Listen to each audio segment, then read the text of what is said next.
তবে আমার দেশের নিড যদি দেশ মনে করে, দেখেন আমি কিন্তু সব ছেড়ে দিয়ে এসছি, এখানে আমার স্বার্থ হচ্ছে ক্রিকেট। আমার নিয়তটা খুব ক্লিয়ার যে how can I help my country. আমি এখান থেকে ক্রিকেট বোর্ড থেকে চা বিস্কুট খাই, দ্যাটস ইট। তো আমি দেশ যদি মনে করে যদি আমি আরও কিছুদিন সার্ভ করতে পারবো জাস্ট ফর ক্রিকেট, এখানে I am ready to serve. Okay, তবে এর মানে এই না যে আমাকে যুদ্ধ করে আমার ইচ্ছা প্রকাশ করে কাউকে ড্যাশিং দিয়ে এসে এরকম কিছু নেই আমার।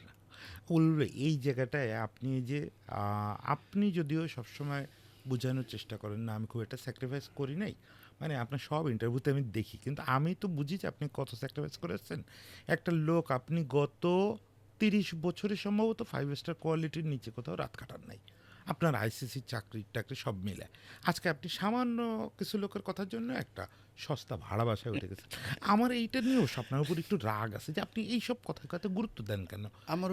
আমার ক্রিকেট বোর্ড আমাকে বোর্ড থেকে অ্যাপ্রুভ করেছিল যে আমাকে একটা করে টিকিট দেওয়া হবে আর মাসে, আর আমাকে থাকার বাসস্থান দেওয়া হবে।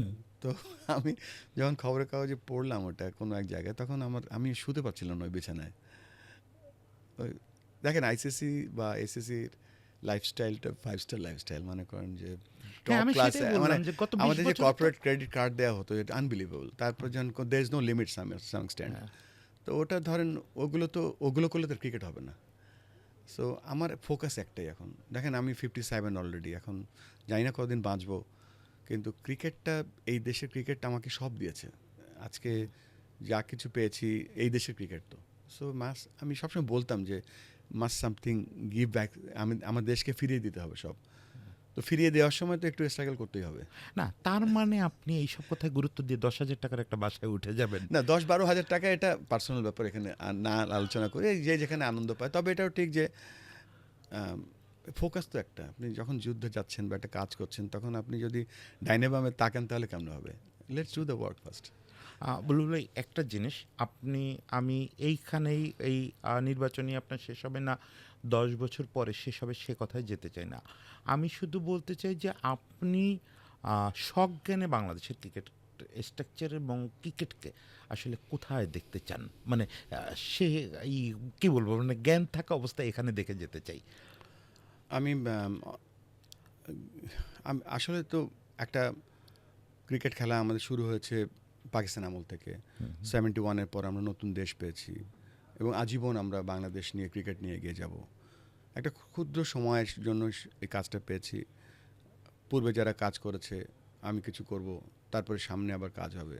সে স্পানটা যত ছোট বড় হোক, সো আমার এই জায়গাটাতে যতদিনই আছি, পজিটিভ একটা ভাইব, কিছু ভালো, যেটা ভালো বলতে বোঝাচ্ছি যে ক্রিকেটের উন্নয়নে বা ক্রিকেটের পারফরমেন্সে হেল্প হবে।